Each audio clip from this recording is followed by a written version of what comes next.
Hi, everyone. Welcome to Photography Chat with Merlin, Season 2, Episode 47 with Lucy Lumen. We're trying something a little bit different with the audio tonight, so hopefully it all works out. Going to customize it a little bit more as we go, but, we can do. Welcome to the chat. All right. Hey, JP. How you doing, man? Okay. Thank you, everyone, for tuning in. We'll get Lucy in here.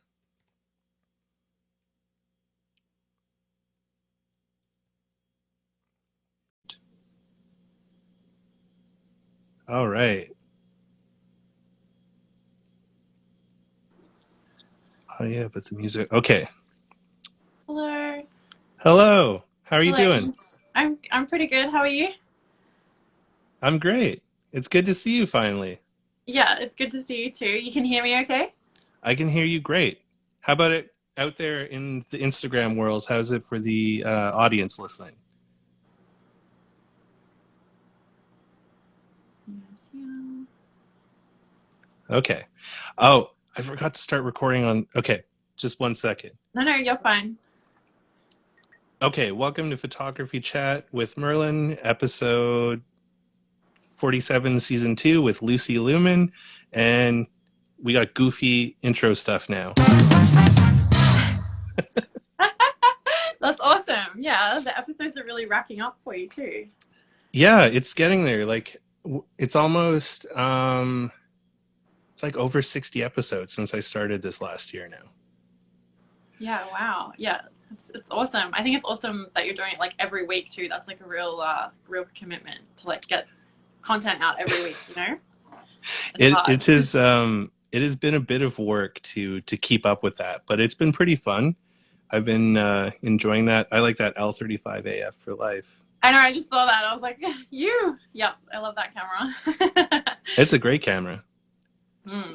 You got a lot of fans here. Someone says, "Hi, your Oh, photos are the best." Oh, wow. Thank you. Oh, that's really sweet. Thank you. If you want, maybe to just take a quick second to introduce yourself to the people in the crowd. Yeah, for sure. I just want to excuse myself too. I've had really bad hay fever today, so I'm sounding like extra nasally. We already kind of sound like that in Queensland, and it's just heightened. So I've got some tissues nearby. But yeah, I'm Lucy Lumen. I host the YouTube channel Lucy Lumen's Analog Adventures here in Australia, on the Gold Coast in Queensland. Yeah, I'm a film photographer, just like a hobby film photographer. I'm also a mum. Yeah, I'm not like working at the moment, so putting like all of my energy into creative stuff, which is like something new for me. I've always like worked full time, so yeah, it's really nice to have like the Oh, stuff. Sorry, oh, no worries. sorry. It's all good. You're back. Are you Yes, still there? yep. Oh, yay. Okay. Okay, you can hear me. Sorry, Yeah, sorry. you're My all good. phone switched off for some reason. Sorry. But No yeah, so worries. it's been really good to yeah, have like time to really like put in effort with creative stuff and photography, and yeah. Very cool. I think someone here wants to be friends with you because you're drinking tea. Yes, I am. Yeah, I'm drinking honey and lemon because I'm, yeah, not feeling like the best. So, yeah. People are saying so many nice things. I don't know how you keep up with this and have the conversation. It's like, yeah. Um, It's something I've gotten a bit used to, and that's kind of why I like doing this format because it's been a lot of fun having it be more interactive, where people can yeah. like ask questions and join in, Mm-hmm. versus doing like the traditional podcast, which is like a little bit more formal, where you just kind of talking with people, and then someone goes and edits it. Like these things, I don't edit them ever. It's Yep. just raw and how it is out of the gate, which can be good or bad sometimes. I like that though. Like I've listened to a couple of yours. I don't always get to finish them because I like sometimes only have a short window to like listen to a podcast like while the baby's asleep. But yeah, it's very yeah, super organic and like you say, like raw and just yeah, like casual. like Yeah. friends chatting rather than like I have specific questions I'm going to ask you, you know. So yeah, I enjoy it. Yeah, it's been kind of neat because I have tried to keep them down sometimes, but w- originally, like Instagram used to have like an hour limit on like Mm. how long you could talk, and then through the pandemic, they raised that limit to I think it's like 3.5 hours or 4 hours. You can do a live now before it just automatically shuts off, which Okay, is yeah, cool. a hell of a long time. But it seems now like most of the chats have been like reaching like near 2 hours a lot of the time, and it's just like I don't. It's crazy that they go that long, but then it doesn't feel like it's that long until you're like, holy shit, it's been 2 hours. Totally. Yeah, I found when I've only done a couple of podcasts, but like if they sort of say, oh, 45 minutes, and then you like, yeah, like that goes really quick. And then if you like stay on afterwards and chat, like you end up chatting for so long. So yeah, 2 hours Yeah. goes really, like really quickly. Yeah. I think it's nice that you're not like capping it. I like it. No, I want it to be like natural and organic. Like with Tim, when I talked to Tim about doing the chat, he was just like, "Oh Mm. yeah, like an hour, an hour will be plenty." And then like we got to two, and he was just like, "Well, I didn't expect it was going to go that long." So it was kind of funny how it turned out that way. Yeah, yeah, for sure. So I was kind of curious, like, how did you get started off with your work? With like photography or YouTube or both. Well, I'm gonna guess that photography helped start the YouTube stuff, or did you do the YouTube stuff before you got into the photography? No, no. So yeah, the YouTube definitely came after. So with photography, I never shot like digital or anything. I yeah started with film when I was probably like I think I was like 15. I had a good friend of mine had like a pinhole camera and like that colorful Holga camera, like the one that was all different Okay, colors. yeah, yeah. I don't know what that was. The Diana. Yeah, yeah. And like I remember like wow, I thought that was really cool. I remember she got it tattooed on her as well and I was like, "Oh, wow, like that's super cool." Yeah, so she was kind of my like gateway into like film photography and yeah, she was really creative in general and I got like a couple of point and shoots and yeah, just sort of did it really casually and then got more into it as I like got older and I moved away from my hometown to a city and yeah there was just generally like more creative people there so yeah like I got more serious into it and yeah started like using like manual cameras which I never seemed to really gel with like I always preferred like the ease of like a point and shoot you know like and just like having fun with it Yeah. yeah, I didn't really vibe with that whole kind of side, and I bought lots of cameras, but yeah, I'd always end up using like something that was like easy and accessible. So yeah, yeah. And So then point and sorry, shoot's you kind go. of like your go-to then, eh? I would say so. Yeah, I have been using like my like Olympus OM10 as well because you can kind of almost use that like a point and shoot. Um, yeah, but yeah, I like just I like 35 millimeter and I like yeah like point and shoots or just keeping it really simple or putting it on auto or like you know aperture priority or something like that. Yeah, I'm definitely not a fully manual gal. But yeah, with photography, I think too like I kind of got into it because it seemed really like accessible. Like I was always really into music, but I didn't know how to play an instrument. And I thought, you know, if I want to start a band, I need like other people there, you know, to do it with. And with like, you know, lots of other things, yeah, you need someone else. Whereas with photography, you can, you know, just do it on your own. Like it's very much like a solo sort of like project. So picking up cameras from thrift stores back then was really cheap too. So like the entry point was yeah, just really accessible to me then, especially more so than digital. So Mm-hmm. yeah, and I liked anything old. Like I liked, you know, like vinyl records and like yeah, all that kind of stuff. So yeah. I'm a fan of vinyl. I got a turntable back there. Oh yeah, awesome. Yeah, Yeah. cool. Yeah, I find those things cross over a lot. Like people who like analog photography also are into like music or like vinyl or like analog synths or yeah, or like coffee even like that ritual of making something or doing something seems to kind of, you know, yeah. Yeah, so I like the ritual of things. So it's like it's funny you mentioned coffee because I have like a super old school manual espresso machine, so it's nothing's automatic on it. Like it's just a little boiler thing, and you have to like watch to where like once the espresso gets to a certain level, then you can turn the steamer on to like steam it, and Yeah, yeah, then yeah, it's just like if you put too much water in, then you have to like leave it to like sort of discharge before you can like turn it off and open it up and stuff. But I yeah, like the yeah, whole yeah. thing of like grinding the beans. Like I've got this like hand crank grinder and all that, and it's Yes, a nice ritual. yeah, definitely. My partner has one of those grinders too. We have like a mocha master as well, but yeah, it's nice to like do something with your hands and feel like involved in the process. Definitely. Yeah, and Aaron asks, new Radiohead album thoughts. Oh, I feel like I'm gonna lose Aaron as a friend, but I'm not a Radiohead fan. And it can often really divide people. But yeah, I'm not a. I think they're really talented, and I think like they're That's a really good great back musicians. pedal there. You know, it's just Yes, like I'm yeah, not a yeah, yeah. Radiohead fan, but they're great. They're super talented. I just don't like Just like them. not for me.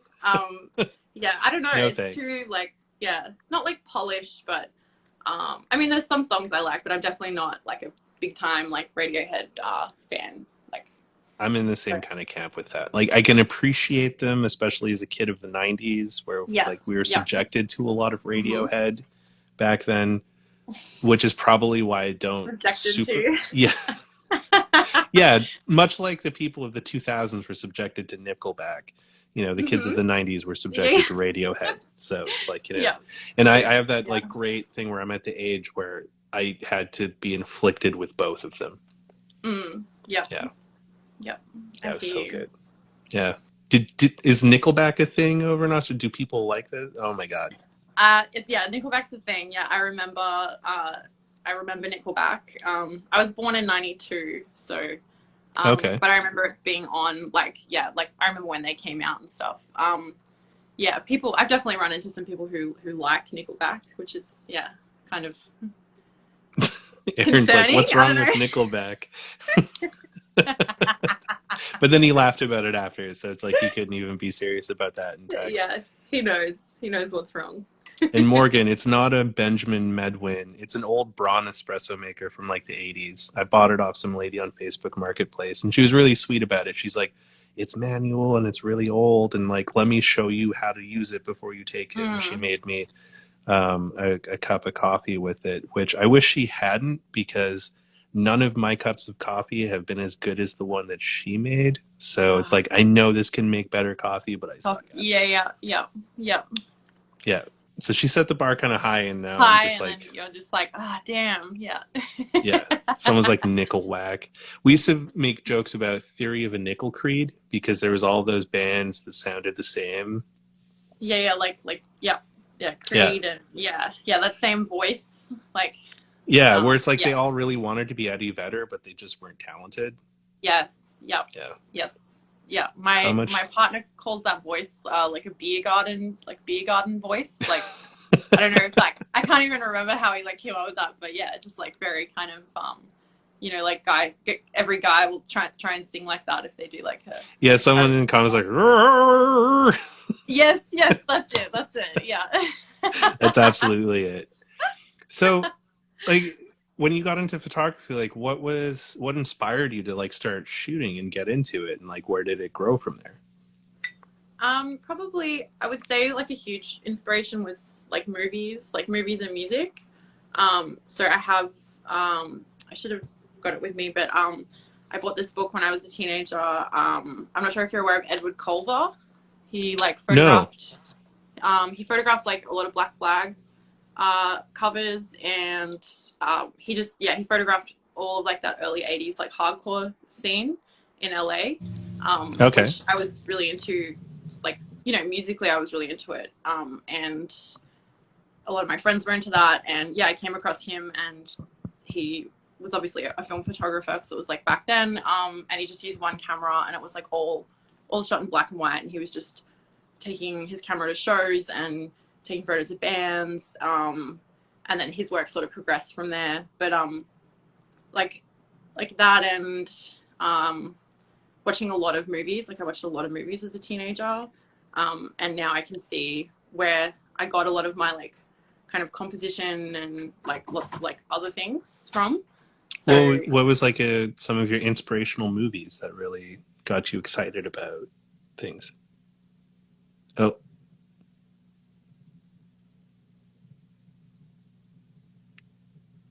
I think she'll be back. Yeah. hi, sorry, hold Hey. on. Give me 1 second. Sorry, guys, we're having some technical difficulties.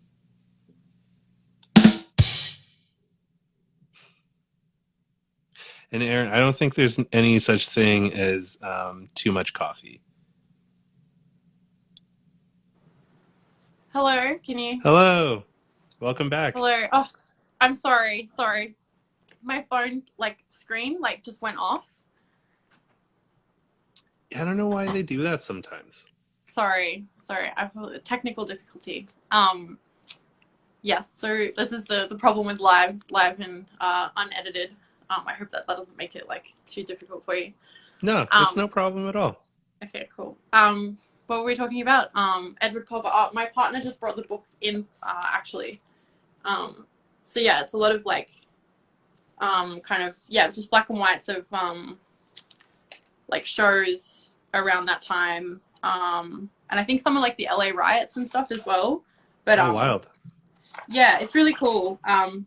Like so I mean it doesn't look anything like the photos I take, but I was always really inspired by yeah, like music and movies and how they link to photography, if that makes sense. Absolutely, Like yeah. yeah, like or like a lot of my friends were like skateboarders, and there's like a huge crossover with skateboarding with photography, I find, and like a bunch of other stuff as well. Like they tend to just be Just a really little like bit. yeah, yeah, like they tend to be really creative people, and yeah. But movies, you asked me about movies, probably like Paris, Texas is definitely like a big inspiration. And the director of that is also a photographer, so that kind of makes sense. And Yeah, just like you'd make Jason Lee proud with that one. That's one of his favorites. yeah, I have heard him say that before, actually. Yeah, which is really cool. I think a lot of people really like admire like that film. And yeah, anything by David Lynch. Like I remember seeing like Blue Velvet, you know, when I was a Mm. teenager, and I was like, wow, it just like blew my mind. Yeah, I kind of I feel like I'm more of a movie movie and music fan than I am a photography fan, if that makes sense. But I do photography because it's like the only thing that I can do, because I can't play music and like I can't just like get up and make a movie, you know. So like photography is sort of like this in between thing that is accessible to me that I can do every day, and links me to like those two worlds, if that makes sense. But you're kind of doing that with your YouTube channel now. So it's like Yes, it's like little mini movies. that's true. Yeah, because you have Yeah. to like edit, and like you got to think about like people being engaged, and yeah, like timing and all that kind of stuff, and like you have to plan a little bit beforehand. And my partner makes like the music for the channel as well, so yeah, he likes to make lots of soundtrack kind of sounding stuff. So yeah, we do sometimes I'll joke when we're editing and I'm like cut or like whatever, you know, like pretending I'm a director, like making this little like 8-minute YouTube video. So yeah. It still counts. That's totally you're like video stuff is something that I don't get anymore. I used to do it a long time ago, and then I can't wrap my head around it now. So Mm, it's I really admire people that can do that stuff, because I just don't see like my brain just doesn't think that way anymore. It's easier for me mm. to translate stuff in with the photography, sometimes writing. This is easy Yeah. because I just push a button and then it just happens, and then I don't do any editing, and so like Yeah, yeah. I heard you. Actually, I listened to. I think it was maybe Chris, like from Analog Talk, and you were explaining. I think in that episode you explained how you chose to do it this way because it's like the laziest way, because then you don't It have to is. do anything and you can upload it to other platforms or something. And I was like, oh, that's really smart. And so I just your your chat has been interesting because I've done a couple firsts with your chat. So you're the first one with this new recording audio setup thing, because it literally just came in from Amazon like a couple hours ago. And Okay. then Instagram has this like scheduling thing now for lives, Yep. where you can create Okay. a schedule of the lives, Yep. and then you can, like, when you share out the posts from it, it has like a reminder button in the post, which I thought was kind of cool. I saw that So today. Yeah, I liked that. yeah, I was like, has that always been there or is that new? And I was like, that's really handy. Yeah. you're the first one I've tried it on. So I think I'm Oh, gonna just start doing that now for like all of them. Is just like scheduling them there. So yeah, it's kind definitely. of neat, because it seems like they're trying to like make this do more now than before, Mm-hmm. which I kind of find kind of funky. Yeah, And yeah, yeah, yeah, yeah. Instagram's definitely moving like away from like the photo thing and more like video kind of stuff. So yeah, which is good for this. Yeah. yeah, I mean, there's all like the photography people that are all in a snit because they're just like, I want it to be like Flickr, and why is every and they get all upset about Yeah, they things. are. And They do get upset about that. I kind of think like, I mean, like it's Instagram. Like it's not like it had much. I don't want to say like not like dignity, but like they're just gonna do whatever like makes them more money and it keeps people on the platform. Like they're not really interested in like the person's it's You know the what I mean? meta. Like Well, yeah, so Instagram, I kind of, and I've talked about this in other episodes and with other people. I kind of find Instagram interesting because it's, I think it's one of the most democratic social media platforms out there, where the people actually have a lot more control than in other platforms. Because the times where Facebook has tried to make really massive changes to it outside of the algorithm, which we all grumble about, but there's no way they yeah, can fix that one. But like when they did the side scrolling thing, where instead of scrolling up and down, you're supposed to go back and forth, that yeah. lasted not even a day. And they're like, oh, it was an accidental update. And then they like reverted back because like the whole fucking community just like, shut it down.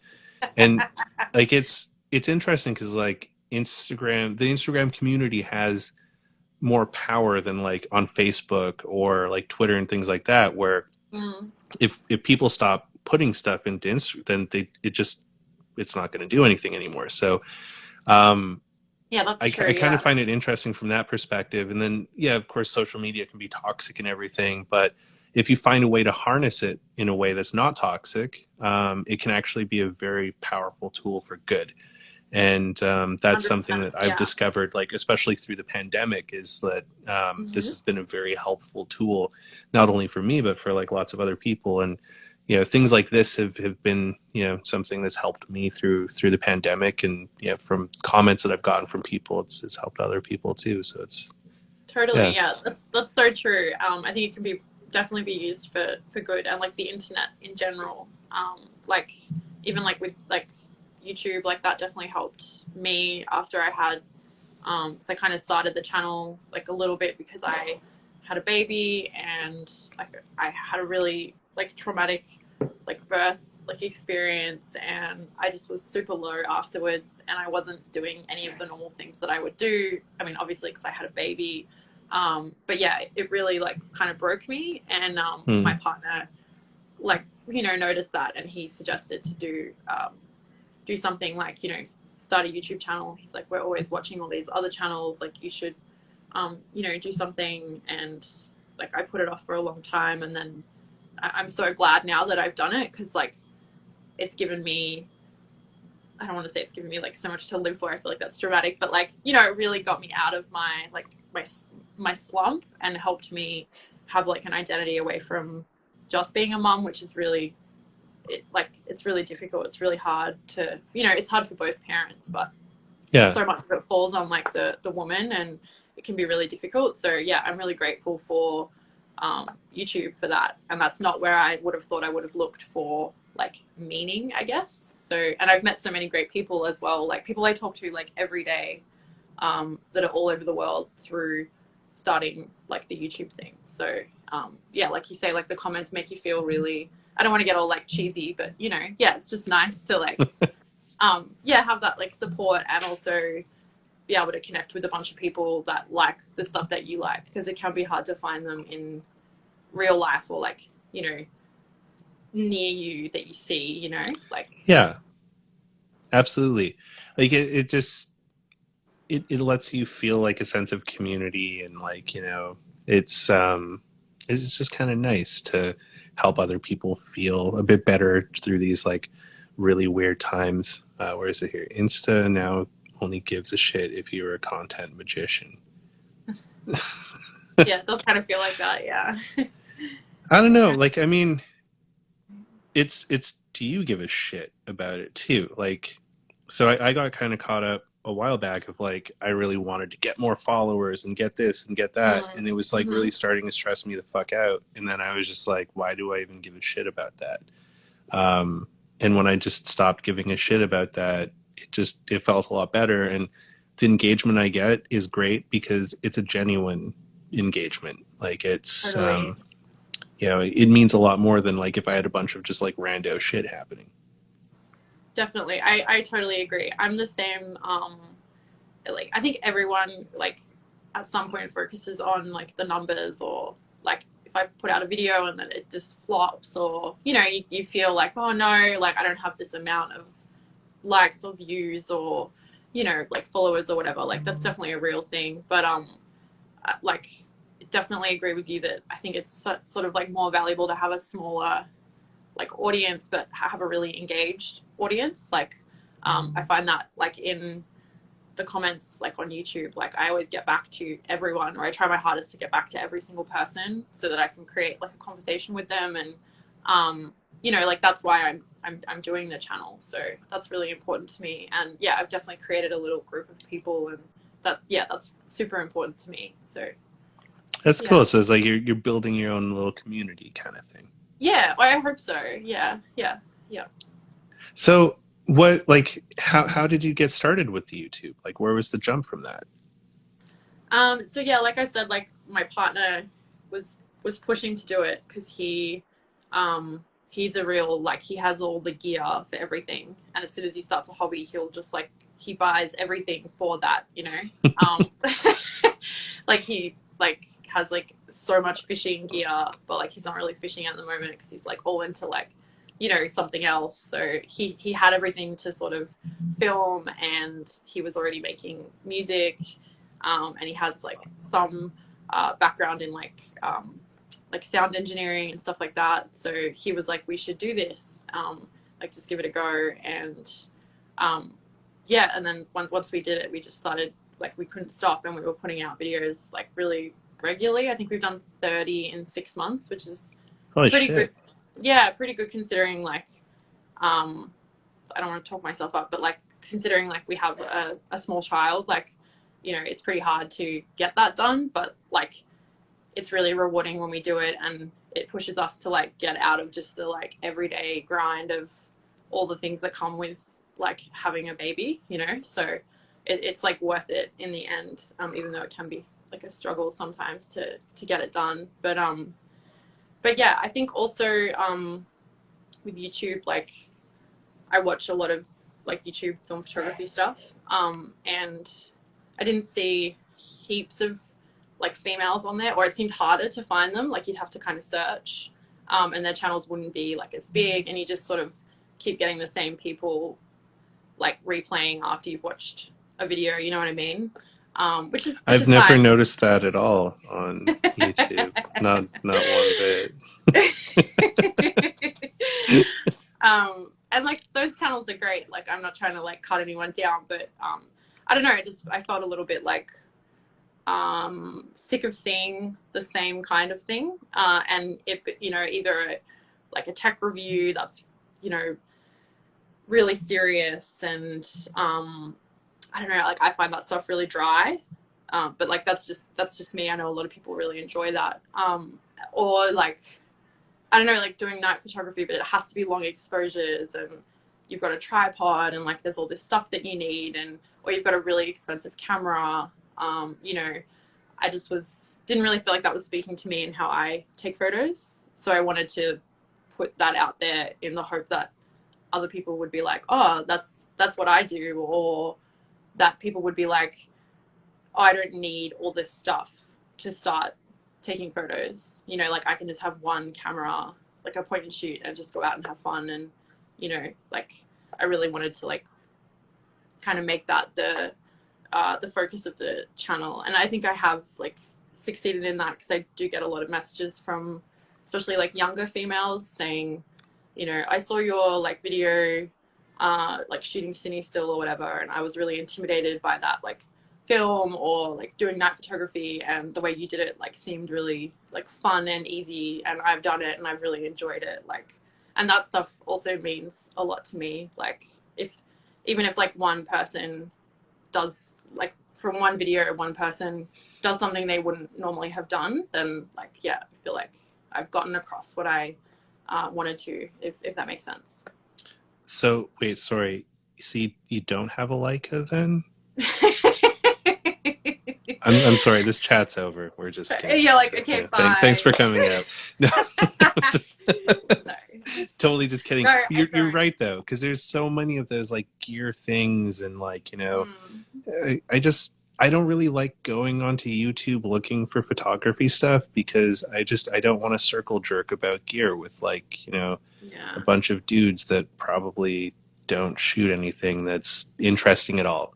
Yeah, I do feel like a lot of the time it's like that takes precedent over actually taking photos as well, which I find really bizarre.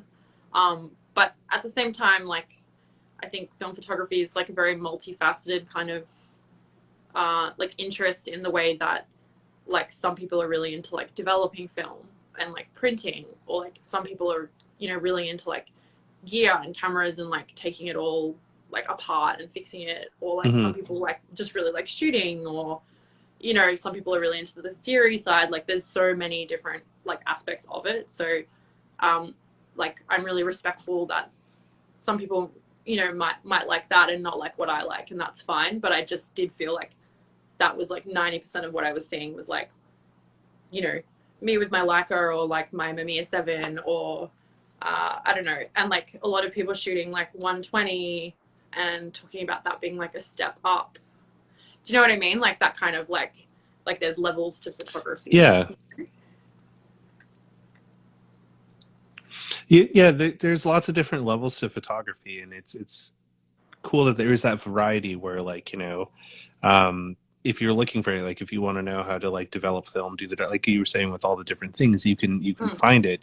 But to your point, there is also a huge lack of female content in the photography world there, and I'm glad that like you're adding to that, because there's such a different perspective that non-male photographers bring to the community, which is very interesting. And I was just, when I was testing this out, I was talking with my friend Chris, who I did a chat with a couple weeks ago, and right near the end, one of the women in the comments in the chat made a comment just as we were wrapping up, which we didn't get a chance to expand on more, but she said the female view to photography is a bit different, because in her opinion, women look at it from more of like the artistic visual side, instead of like the gear or the layering side of it. So it's like, because a lot of dudes, it's either like, oh my God, check out this shitty picture I took with a $20,000 camera. Isn't it amazing? Or it's like, oh my God, look at these boobs that I shot with a disposable camera. Isn't it amazing? Like that's kind of dude photography, versus like a lot of the photography I've seen from like, female photographers and stuff really blows my mind, because it's from a very different perspective. And even when there's like the implied nude and more artistic kind of stuff from female photographers, there's a very different vibe to those ones than you see from like male photographers. Yeah, definitely. I would definitely agree with that for sure. And yeah, I think women get way less caught up with like the tool that they're using, and they're happy to, I don't want to say make do, but like I feel like women are kind of quite, and have always been like quite resourceful in that way of just like letting all that stuff just like not matter, and just like using whatever you have, like using just one camera and being like happy with that, and not placing so much importance on like the equipment, definitely, and like thinking more about like what kind of photo you want to take, or coming up with like cool like ideas that are like really creative, and yeah, like visions and stuff like that. And I do find when I talk to like other female photographers, it is normally about that sort of stuff rather than cameras, whereas men generally, oh, that camera is like really sick, or they want to tell you like what they own, or you know, which is fine. Like again, like that's another like, you know, if everyone stopped talking about that, then you know it would take away a lot from film photography, because that is a huge side of it. And you know, I have videos where I'm like, I have all these cameras, you know, so it's not like I don't find that interesting at all. It's just that I'm way more focused on actually going out and taking photos, and like, or like film stocks, you know, like this film stock looks different, and yeah, like I just like So, lenses on their you own, just like remind me more something thinking, there. like, What's your favorite film stock? my favorite film stock. And no, wait, okay. And also Such a new follow up. question. What's your favorite focal length? See, like I just like things like that. I'm like, I just don't. Yeah, like we have, well, my partner has a friend who is like an avid like collector of like, he's just constantly on like marketplace and collecting cameras and stuff, and he lends a lot of stuff to us. He's really nice. But when him and my partner get together, it's like we all have the same interests, but I just have nothing to say to them, because the way they talk about it is so different to the way I talk about it, and it really like, it really weirds me out, because I'm like, but we like the same thing and we do the same thing, but like you guys are just like, they just talk about lenses for like half an hour, and I'm just like, oh my god, like to me that's just really really boring. But and I was really anxious about that for a long time. Like I would like hide that, because I thought that that made me not like a proper photographer. You know, like I thought it made me an amateur, and I was really worried to like, yeah, say that that's how I felt. But since I've started the channel, I've been probably, you know, a lot more like vociferous about that, and people seem to agree, or even if they don't agree, they think it's like funny, or like it's a good point to make. So yeah, it feels good to just be transparent and say like, that's just not what I find interesting in photography. And that's totally fair, because you don't need to know all of the things to be able to like take great photos. Yeah. Like I honestly, for the most part, have no idea what I'm fucking doing half the time. I like I've kind Yeah, of yeah. like figured out something that works somewhat, and I'm just riding that until it stops working. Yeah, yeah, I'm totally the same. Like, yeah, I have my like, I didn't really know that I didn't even really know what I was doing until my partner kind of pointed it out. Like when he was looking at my photos, you know, I was like, oh, okay. I was like, I kind of just went out at that time and took photos like that, and they turned out like that. So like that's my style, I guess. And like, because we have really bright like sun here, like I just shoot at f16, and yeah, I don't know, you just find something that works for you, and I'm just happy to like stick to that, I guess. Yeah, JR Photography BC says there are technical photographers and creative photographers. So Yeah, you're just more of a creative photographer. definitely. Yeah, way more of a creative. And I think like you do need like, or like there is a time and place for more technical things, but it depends what you're doing or what you want to achieve. But yeah, generally I'm happy with what I'm creating, you know, like the creative side. I kind of feel sometimes though, if you get too technical, it like it takes like the soul out of it. Like it kind of like Yeah. if you get too technical, then it becomes like kind of clinical, and that's just not really Yeah. fun. Yeah, You know, definitely. I think the same goes with like music and movies. Like if you think about someone's like first album, often in my opinion that'll be like the best of someone's like, you know, discography. hmm And that's probably because they weren't really thinking about it that much. Like they didn't know what it was going to be. Like they didn't know they were going to get popular.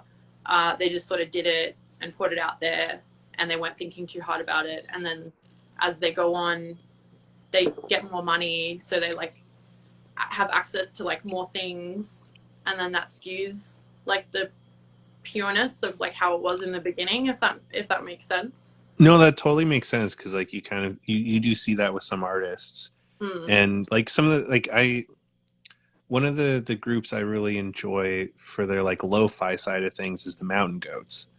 Mm. They've got like some of my favorite albums, and the ones that I like the most are the ones that they recorded like literally just on like a ghetto blaster. Like they would just like hit record on a ghetto blaster and play their songs in front of it. So you'd hear like the tape, like Yeah, yeah, the tape and everything. And you know, those were great albums. It's not technically perfect or anything. Like it's just it's got a lot of feeling to it. And yeah. there It's was got a lot more personality. absolutely. And there's a comment that Yi Cameras made earlier that I meant to get to, but kept getting Yes. sidetracked, where they said skateboarding is tied into so much rad shit, hip hop, pump, photography, cinematography. All cops are bastards, experimenting, being a badass mofo. And yeah, that's one thing I do find like a lot of the like I'm not really well versed on like the traditional like, photographers kind of thing.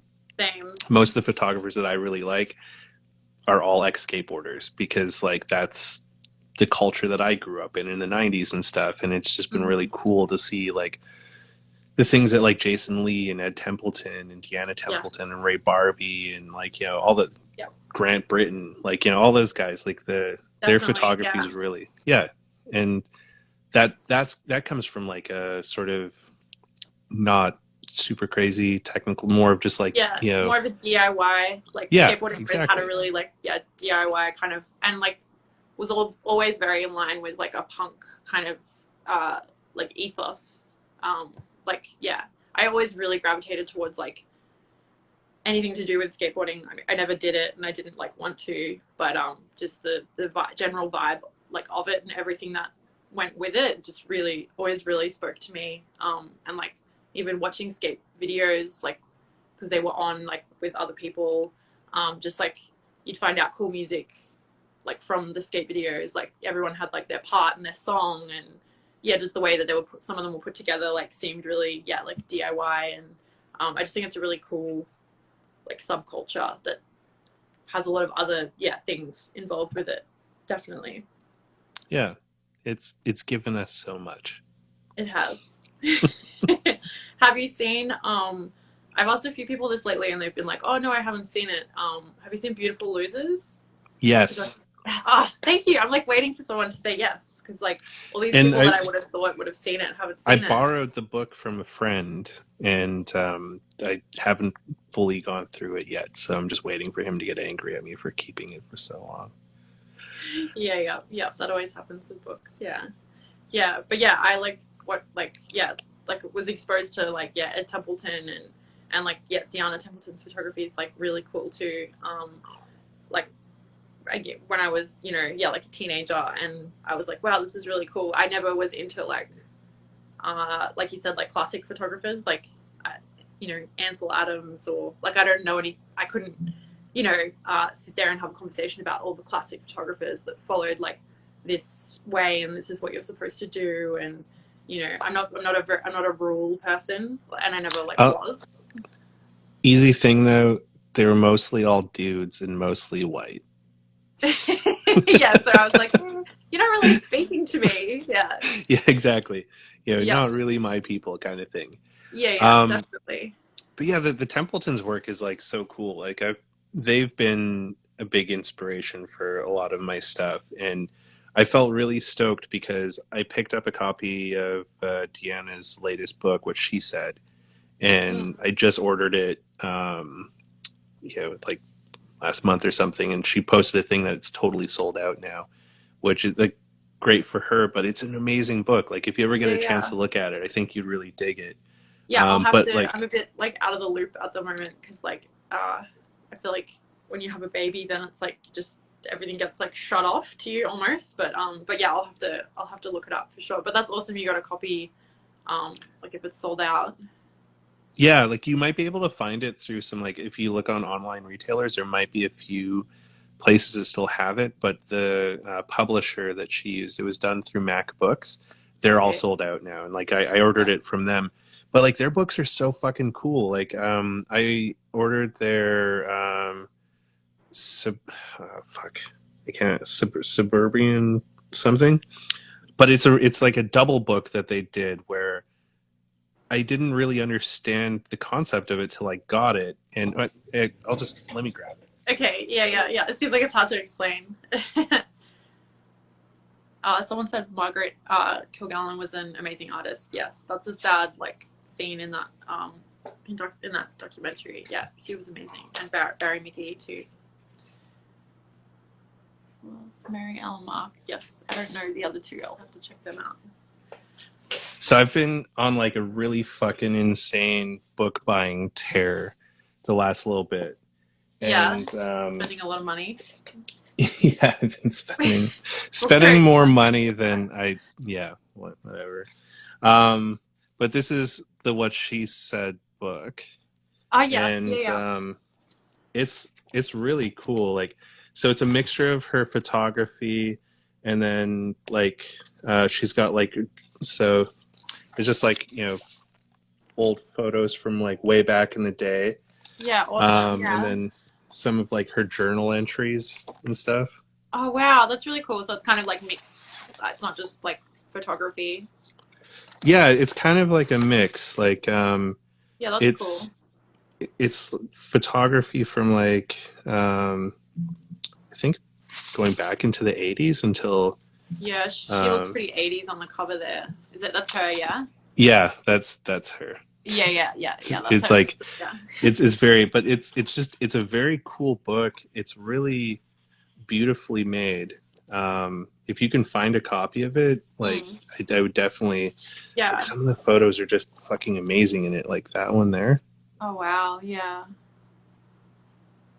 Like, hopefully that person did not get an infected nose from that piercing, because that does not look safe. I'll have to check out. There's a book, like a photography art bookstore in Australia that probably, like, they would be somewhere that would have that. So I'll have a look and see. Yeah, it looks really cool. I love photography books too, but it's just like once you start, like, like money, it's just, and then like shipping. Yeah, I just try not to look too much unless it's something I like specifically want. Otherwise, just on the one income at the moment. So gotta. Yeah. It's such a slippery slope. Yes. It's and like Amazon had some insane sales recently, so it's if it wasn't for the sales, I probably wouldn't, because I bought like 4 Robert Frank books and then a bunch of Ed and Deanna's books. This is the one though that I was trying to figure out the name of. Contemporary Suburbium.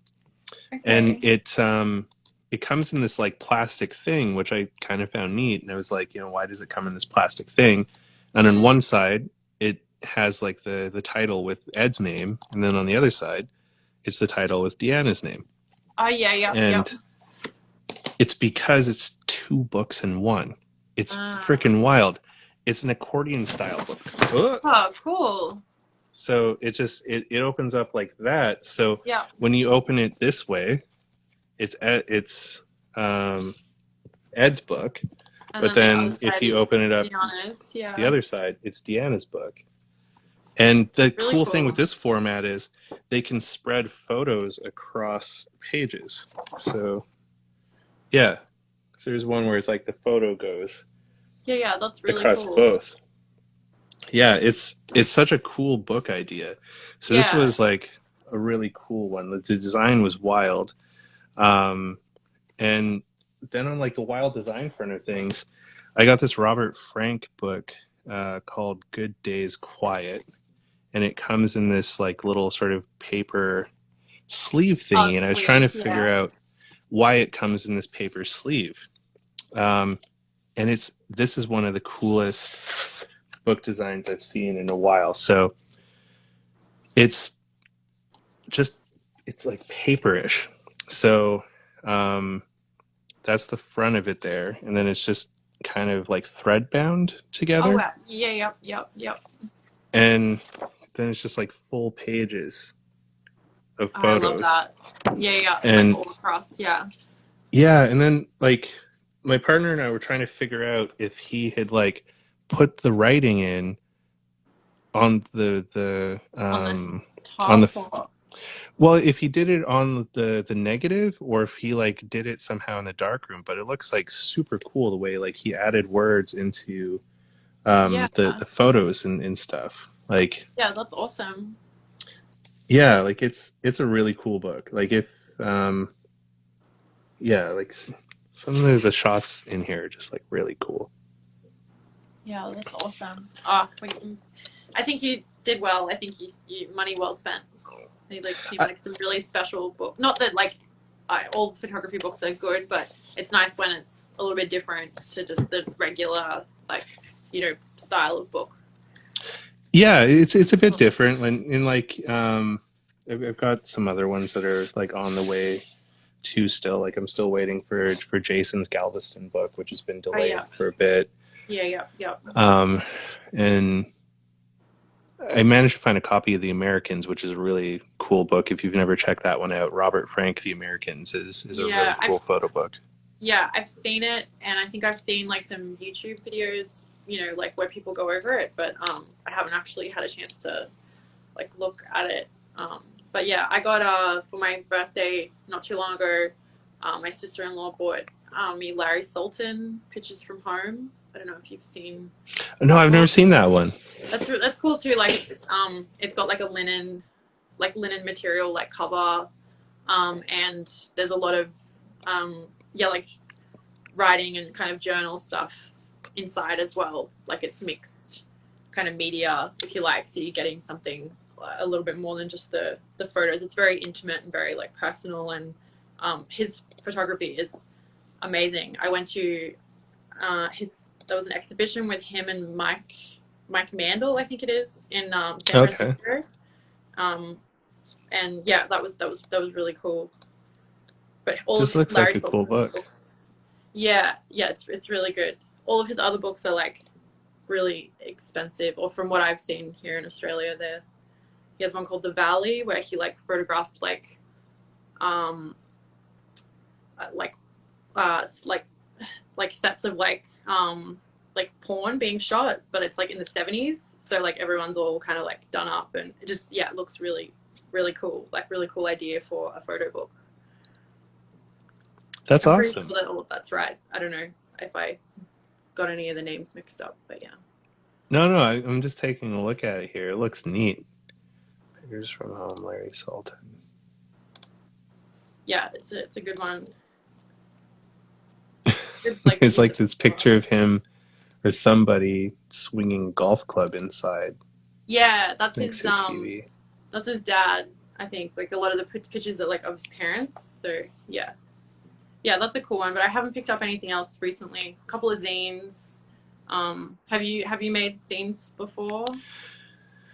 Yeah, so I've done a couple of zine things. I'm thinking of maybe putting a new one together of there's this weird house that I took pictures of this summer, and I posted a couple black and whites of it the other day online. Mm-hmm. And it's like my friend, he owns a company that sometimes he'll go and do like estate cleanups and things like that, and he invited me to this house that I guess their son had inherited it, but he never lived in it for some reason or other, and he just used it as storage. Okay. So like he didn't touch it from when his parents had lived in there, and just added more stuff. So it just turned into this like crazy kind of like hoarding house situation kind of thing. Yeah. And the house was just like covered in dust, and he needed to sell it for some reason or other. And so my friend was brought in to sort of like see what was left of value, because like the family had gone in there and taken what they wanted from it, and then before everything got binned because they'd sold the house, he was brought in because he has a good eye for stuff to see like what was left of value to like take out and try and Yeah, yeah. consign kind of thing. Mm-hmm. And he was like, this would probably be kind of a cool thing to come photograph and check out. And it was, but it was also like really fucking heavy because you know, at first there's the excitement of like, whoa, like you get to like check out all this stuff, and it's like kind Yeah, of yeah. cool to like dig into all these things, and like they had everything there. Like there was this like mound of TVs in the basement, and it was a really old house, so it had this like garage door that opened up into the basement, so you could like literally drive your car just into the basement of the house because it was like an old style house too. Yeah, yeah. So when the garage door was open, there's just this like wall of like old TVs, and then like, you know, bags of shit piled up in front of it. There was like a room filled with like baseball cards and hockey cards and like Oh other my stuff. God. But Sounds um, wild. Yeah. yeah, but they were all covered in like mouse shit and rat shit and stuff because like, you know, they'd just been left there for so long, and like, you know, rodents Yeah. got in there. Yeah, And then yeah. there was like a really fucking creepy Disney room. Like it was Oh, in the basement, and it was like off to the side, and like I got curious because no one else had gone in there, and I opened it, and it was just like all of this like weird like Disney memorabilia on the walls, and then like that's like an creepy. armchair, and then stuffies everywhere, and I was just like, this is a really creepy room. I feel like Yeah, that something sounds not really. great his yeah, and then the window in it had bars on the inside, and I was just like, Well, that's never good. okay, this is weird. But then it was also like upstairs was a little bit more normal. You could tell this family had money at one point. Like it Mm. was the bones of the house were really gorgeous. Like it Yeah. had all these like really beautiful built-ins. Like the house was probably from the 30s, like late 30s, maybe early 40s. Yeah. So just had all these like beautiful hardwood pieces in the house, inbuilt like cabinets, and like you could tell like under all of the dust and grime and debris, like it was a beautiful house, and these Yeah, people had yeah. money once. Mm. um, but then piled on top of that was just like decades of dust and dirt and stuff, like just stuff everywhere. And it kind of just started to be like, holy shit, like this is someone's life. Like Yeah. now we're walking around and sifting through someone's life and assigning a Mhm. value to these things, which Yeah. kind of felt like weird and arbitrary because it's just like, well, all of this was valuable to somebody once. And, you know, now strangers are like picking through this, and Mm. everything else is just going to end up in a bin. And like, it was weird. Like, the upstairs of the house was where the kids stayed when they were kids. And all the stuff was just still there. Like, all their posters were on the wall, and like their like bowling achievement like Wow. fucking Yeah, yeah. certificates, and like Just like it was like left a as is. yeah, and it was like a time capsule back into like the 70s. Like one of the kids was a fan of the Kiss Army, so much so that they had like a certificate from fucking Kiss that was just like, you are officially a member of the Kiss Army. And I was just Yeah, like, yeah.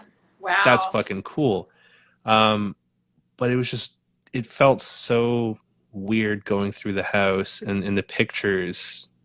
I sat on the roll of film for a while because I just Mm. wasn't really ready to see it, because like I did take some digital shots with my Fuji, and those felt pretty heavy on their own.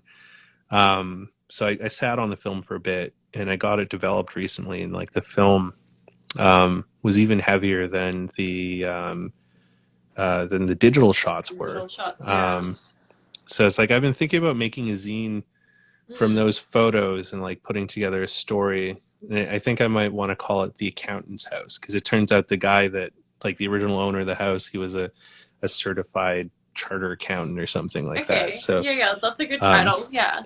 I think yeah, that's probably a good way to do it like justice. Like if you make a zine or something, and like you say, like kind of have a little bit of a story to it. yeah, Like I think there's yeah, it's kind of like there is always a little bit of a moral like dilemma with when you shoot like the things that photographers like to shoot. Like I can't remember where I heard it, but I don't know what Detroit's like now, but like this was years ago. I think I was reading something or watching something, I can't remember, but saying how, you know, photographers really like to shoot like all the abandoned like places in Detroit, and how it's like this like city just like, you know, that's just been forgotten and everything. But how it's kind of like the people that live there say it's like kind of like pornographic almost or something, because it's like you're just coming here to shoot this stuff because it like looks cool, or it makes for a good photo, but like, what are you doing with it? Like, are you telling that person's story, or kind of like, being respectful that was like someone's home, and what happened there, isn't something that should be taken like lightly. So it is difficult. Like, I've been guilty of going to, when I was a teenager, I shot a lot of like abandoned houses. Like, I got really into that, like what you said, because it was kind of a bit of a, not like a thrill, but I would be like, oh, like notice like one, and then go and go inside and see what's in there and shoot it. And then, yeah. Well, and so I think people call it like abandoned porn or something like that. Yeah. Yeah. And it's like a little voyeuristic, for sure. But I don't know, like I kind of find that stuff interesting. So, Yes, Parker same. Parker Hill did this book, a couple of years ago, 2018. So it's called The Doctor's House. Okay. And she got a chance to go into this house that was like literally like a time capsule of this doctor that just sort of like left it behind. And like it's just kind of crazy, the shots that she got in there, because like they just it's like they just walked out of the house and never came back. Never. But Yeah. like it wasn't like it wasn't like dirty or crazy or anything like that. It was just they just kind of abandoned it, like with all their stuff in there. Yeah, but it's all kind of left like in like tacked, and they're like yeah. That's like almost more interesting than when things are like piled up. And like it's literally like a time capsule, and she got permission to go into the house and shoot a series, and it's so cool, like how some of it turned out, like the phone on the wall, classic like 70s move. Yeah. These are really cool. Can you still get this, or was it like a limited? It was a small run. I don't know if there's any. Yeah, because what does it say here? It was through Riot Time Pictures, and this was the first print, and it was a series of 50. Okay, all right. So yeah, it was super small. It looks like it's pretty sort of like niche and small, but it's really cool. The photos look really like nice, and that's a really cool like like project. Yeah, and just the way it was done was really cool too, like with the spiral bound. Yeah, I like that. That's different. Yeah. Sometimes the pictures were just like small little guys, like, and this one, so almost exact same kind of thing I found in the accountant's house was like, this World's Greatest Dad one. There was like a mug in there that was like, number one dad, and then like there was another mug that was like world's greatest brother, and I don't know why, but those kind of bum me out. Seeing those, sure. Yeah, definitely. I can 100%. I was just thinking about like if that was us, because like I got my partner something like that on like Father's Day, like a badge that said that. So yeah, definitely, like that's like someone's life like left behind, and like you say, like everything would have had meaning, like everything in my house has like meaning or some kind of like sentimental like value. So yeah, that's very like would be really heavy to go through the photos, but I think if you did like a zine or a project or something, like that would be really cool. Well, and it was like that day was also kind of a weird one for me too, because while I was at the accountant's house, a friend on Facebook posted this thing about a dude being crushed to death at a McDonald's in town at the drive-thru. Oh my God. And like I guess he dropped his debit card and tried to he opened the door to try and get the debit card that he dropped. And when he did that, he didn't put the car in park, and so like the car just started moving forward, and it like he got crushed to death in the door when like the door got smushed by the building. And I was like, whoa, like that's pretty. And it was just like I was already feeling heavy being at the accountant's house, and then I read that and I was like, holy shit, like this dude just wanted a fucking egg McMuffin to get his day going, and then he was dead. Yeah, that kind of reminds me of, I don't know if you ever watched 6 Feet Under, that show. Yeah, but I like the show. Start of every episode, someone would die in that sort of way.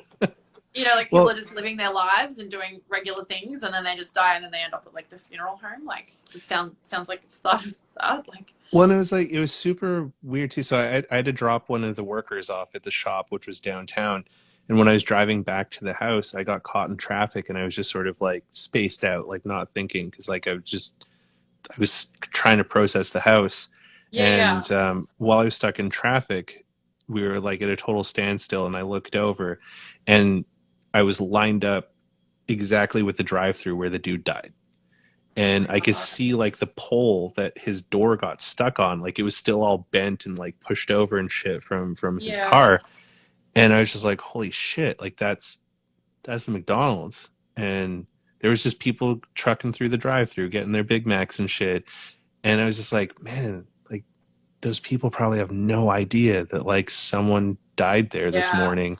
And then I yeah. was like, holy shit, I hope they did like a shift change and like, those workers that were there like got to go home and hopefully got some counseling or something, because like how Totally. fucked up Yeah, would that that's be? yeah, it's super heavy. Yeah, it's so heavy. And then like you start thinking like all the other times that's happened, or like maybe that something like that's going on like all the time, which kind of is. Yeah, I Yeah, get like really it's like affected by things too. Like if I watch, I like really like watching a lot of like kind of like fucked up movies. Not so much now that I've had a had a child, because like I find when you've had a like become a parent, things just like affect you so much more, especially if it's like to do with like a missing child, or it just like ruins you. yeah. But like I do still like watching stuff like that. And well, like I don't like watching it. I just sort of that's like the sort of cinema like I enjoy. Sorry, There's no judgment here. I This sound is like a an evil safe person. place. But yeah, like I get really affected by it, and then I think like yeah, and my partner's like it's just a movie, but I'm like yeah, but that this is probably happening. Like it has happened in real life, and it's probably happening like right now. It's really yeah, like I get very involved with things. Like I was going to do social work um, like a few years ago when I was looking to study something, and I just was like, I don't think I would be the right person, because I just get too involved with like people's situation. Do you know what I mean? And I feel like you have to be able Yeah. to remove yourself a little bit. So um, yeah, so I keep my photography kind of light with the like what I'm photographing. But that sounds like a cool. I like the accountant's house idea. Sounds like a cool zine idea. Yeah, I think it'll be a good way to sort of process it and shuffle it Yeah, off. definitely. Yeah. Definitely. It's a good way of putting it. Yeah, processing it for sure. Do you have any like zines that you put together, book plans that you have at all, or? I do want to make a zine like next year. It's like my main goal, because I've never made one before. I've attempted it in like InDesign, like made some of it, but just got really frustrated with the program. I'm not very tech. I'm like the least tech person ever. And yeah, I've been kind of thinking about it a lot, making a lot of notes, and I've got like a title I think I like, and it's probably just going to be like my sort of style, like buildings with like blue skies, and kind of just like showcasing like where I live. Like it won't have any kind of heavy like subject, or how like sometimes Yeah. people like like they have this whole like kind of story behind.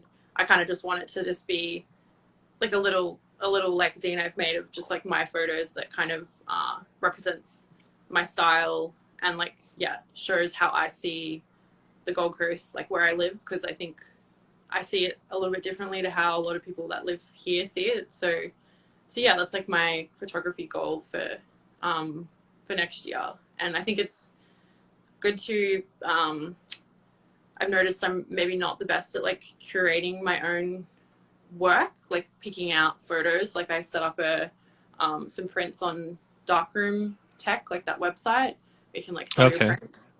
And it took me so long because I couldn't decide what to put on there. And I was like, I don't know, like what's good? Like, does this look good, or would someone want to buy this? Or like it was just really difficult, and kind of something I hadn't really thought about before. So I think it'll be good with the zine, because I'll have to like have some kind of process and like lay it all out and cull photos, or decide what works like together. And yeah, I find that process kind of interesting.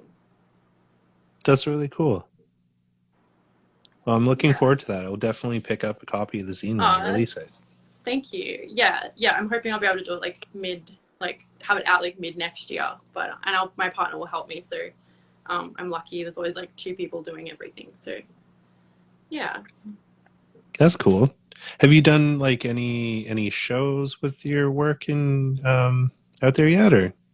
No, I've like when I used to live in Melbourne, which is like kind of like a cool, kind of like Austin, or I'm trying to think of like an equivalent for like somewhere that you would know. Yeah, it's just like very cool and arty, and I used to live there, so there was a lot more of that stuff around. But like, there's no way I Okay. would have. I was like not very confident with like my photography then. Um, but I had a one photo in an exhibition. Yeah, it was like a black and white photo of a friend of mine, but it was like a competition. Like you just sent in photos, and I'm Uh, pretty sure they just picked everyone that entered though. Like I don't really. It was kind of but it was cool. Like it was nice to see like my photo like on the wall. Like that was really really cool. So yeah, like hopefully, but I'm pretty happy with like YouTube, and I've sold like a few prints, which is like just the best feeling ever. Like I was just so excited that someone would like want to buy like like your photo and then like have it in their house. Like that's just like so cool. mhm. And I really felt like I not like I'd made it, but I was like, oh, like this is just like the best feeling. So I'm pretty happy with that. Like I want to say I don't have like really high like hopes, but like I'm doing a lot more than what I've ever done like in the past. Like I was always sort of a bystander to a lot of things, and I never like had the confidence to like get involved or do anything. I was just like an enthusiast of things, and like with music or with movies and stuff. So it feels nice to actually be like involved, if that makes sense. No, it makes 100% sense. That's very cool. Yeah, yeah. What about you? Do you have any like got like goals for next year? Are you a goal setter, or are you just kind of um, Not really. So I kind of the goal is to make it through another year of another year? COVID. Yeah. I think that's a pretty good goal for anyone right now in these times. Yeah. Yeah, it's been such a weird time, and Mm. we've lost so much. Yeah. Um, One thing I've been getting real kick out of, there's a guy on TikTok that he's this like crazy bearded man from Australia that makes fun of when anti-vaxxers or anti-maskers or whatever comment about like how intense it's been in Australia and like how you guys are in like squalor because of COVID and everything, and they use that as their arguments where it's like we don't want to end up like Australia.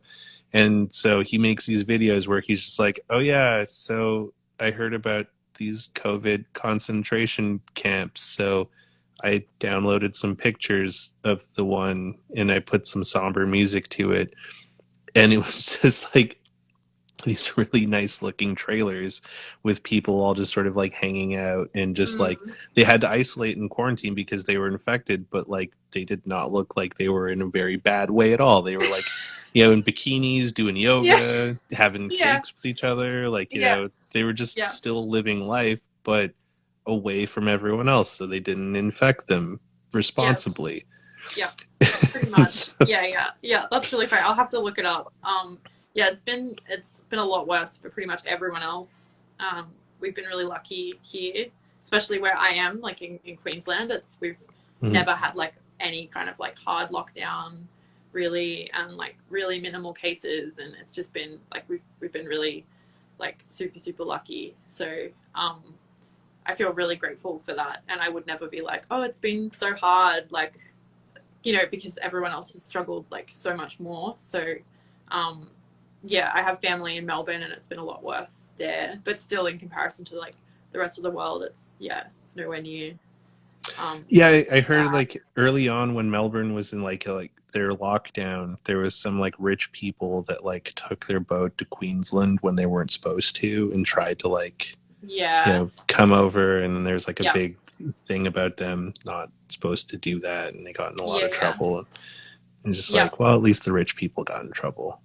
Yeah. Yeah. Yeah. That's true. Yeah. Yeah. It was interesting to hear like in different areas, like, because the whole mask wearing thing here was pretty lax, even when they were like mandatory, like no one was taking it super seriously. But in the richer, like more like affluent kind of areas, people just like weren't wearing them. It was like they just were like, oh, we just, you know, we'll be fine because we're like wealthy. I don't know if that's what they were thinking. And then you go to like kind of like you know, like poorer areas, and everyone was like, yeah, like wearing masks and like doing the right thing. So it's like an interesting kind of like observation of just, I don't know, like rich people not caring or not thinking that like they could get it. This was like early on. Yeah. Yeah, But coronavirus is just for poor people. yeah, like it kind of It's- had that, like it had that sort of tone to it. Yeah. But yeah, I can't imagine, like, especially I was pregnant through like when it's sort of started, and oh yeah, holy like shit. it's That's like right. really, yeah, like I was like it sort of, yeah, like happened at the same time. And but I never was like worried because it wasn't that bad here. But I can't imagine what it would have been like for, you know, pregnant or not pregnant. It's bad, but like just, you know, not being able to have as many people as you want like with you to like appointments, or like a lot of people missed out on like the care that you get at home from like midwives and like all that sort of stuff. And it's such a hard time, so that would have just made it like even more tough. So yeah. That's wild. But yeah, on the project side of things, like I've got a book that I'm probably going to be putting out in the next couple days. Oh I'm just wow, okay, waiting cool. for. Yeah, it's That's it's one I've awesome. talked about a bit before. It's called Quarantineroids, and it's a book of Polaroids from the first like almost 2 months of the lockdown that we had in Toronto, where we were Yeah. on a stay at home order and we weren't allowed to leave. Thanks, Tim. I appreciate you sticking through here with us. Um, and I've been kind of sitting on it for for a bit. Like it's been done for a while, but I just didn't really have the energy to drop it. But um, figured I wanted to get it out before the end of the year, so Yeah, that'll be definitely. dropping soon. And then Jason Moore and I have been talking about maybe doing a group show in Vancouver. So I wanted to try and get some work from photographers from all over to put together, and maybe do it at like, I have a friend that has a studio space that we could maybe put it in, or maybe like a small gallery or something where we can do like a group show of. Yeah. I was thinking of maybe having like Instagram photographers that I've known and had like, you know, participate in it, and like, Yeah. you know, Yeah, either that's a cool just send idea. in a piece of work that they can have there, or if they can make it to Vancouver, come in for it. Like, yeah, that'd be Yeah, cool. that's awesome. Um, Yeah. so that's something we started talking about to maybe put together for like the, I don't know, maybe like late spring, early summer or something. Yeah. And then just there's a couple of other book ideas that I've been thinking about, because I have so much stuff I've made. I just don't know what to do with Yeah. it. Yeah, yeah. I feel like that too. I have a lot of yeah, like a lot of photos because I shoot a lot. And like, yeah, I'll shoot like two rolls of like, you know, 36 exposures like in like one session going out, and like, you know, do that like twice a week or something. Like, I mean, I think that's a lot, but yeah, I just have a lot of photos, and I'm like, I feel like you start feeling like you should do something with them other than just putting them on um, like Instagram, you know? But Instagram's everything. Yeah. Yeah. Say, for the grams. Yeah, like yeah, you kind of want to do something with it, otherwise it's just sort of sitting there. And yeah. Yeah, exactly. Like, you know, it's just gotta figure out what to do with it. Like my old photo mentor, he was like, don't think about stuff so much. He's like, just go shoot, shoot, shoot, shoot, shoot, and eventually like an idea will come out Yeah. of it. Which I Yeah. kind of agree with, but also I'm like, sometimes having some direction doesn't hurt either. Yeah, that's true. Yeah, and people are of all different like schools of thought. Like a lot of the stuff I hear film photographers say is like you know, like slowing down or thinking about like the shot more, or like what people saying like film's getting more expensive, so you should be more conservative with like, you know, like your like rolls of film and not just be like shooting everything. And but I mean that's fine. It's probably good advice, but like I just don't shoot like that. Like if I see something, like I'm gonna take a photo of it if I want it. Do you know what I mean? Like I just I get in like a zone and I'm just like finding heaps of stuff and it makes me feel really good. And like I can just finish off a roll, and I feel like that's also why I like 35 millimeter, because you know you get more shots. And yeah, I've tried medium format and I really struggled with it, just like loading it, and it all felt like a lot slower, and it just like was not for me. And it was like heavy. I know I could get something that wasn't so heavy, but I just didn't like it at all. Like I was like, felt That's like fair. I didn't even enjoy photography. It was really weird. I'm sure if I stuck with it, it would like get better. But on the weekend, I'm actually someone has sent my friend a Fujifilm GA645. Oh, And nice. yeah, to try out, which is really nice. His name's Paul Wheeler. He's like, yeah, I don't know if he's listening, but yeah, thank you so much. He heard me like say it on a podcast with someone else that I'd really like to try that, because it seems like more of a point and shoot style medium format camera. So yeah, I'm shooting that on Sunday with my friend Matt from Matt Loves Cameras like podcast. So that should be interesting, and I'm hoping I'll have a better time with that as like a medium format camera. But we'll see. But then if I like it, it's like it's so expensive. So Well, yeah, like that's the thing too. Like those cameras are not cheap now. no, Like it's crazy. Like I've got a Fuji GW690, which is like the Texas Leica, so it's like the 6x9 medium yeah, format. I've seen And videos on that. Yeah, I love it to death. It's a great camera, but I also fucking hate it because it's a beast. Like yeah, it's fine if I like have my car with me and I can like it has its own low pro bag that it lives in with like all of its stuff. But yeah. I went to Toronto recently and I wanted to take it because I have a shit ton of medium format film that I'm sitting on right now Mm. and not a lot of 35 millimeters. So I was like, I should start burning up the medium format um, instead of buying more film because I have Yeah, film. I need to use it. yeah, that's true. And Yeah, it was such a pain in the ass to bring though on the flight because it just takes up so much space. And I was just like, I had to give up so much because of you.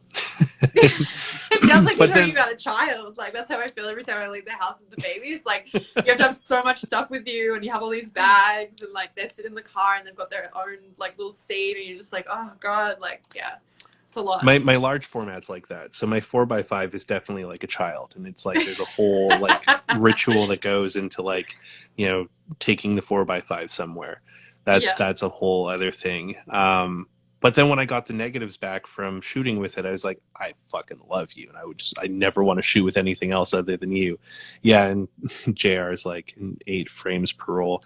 Yeah, whenever I shoot that camera, my wallet cries a lot because yeah, it knows that the dev costs are going to be a little insane.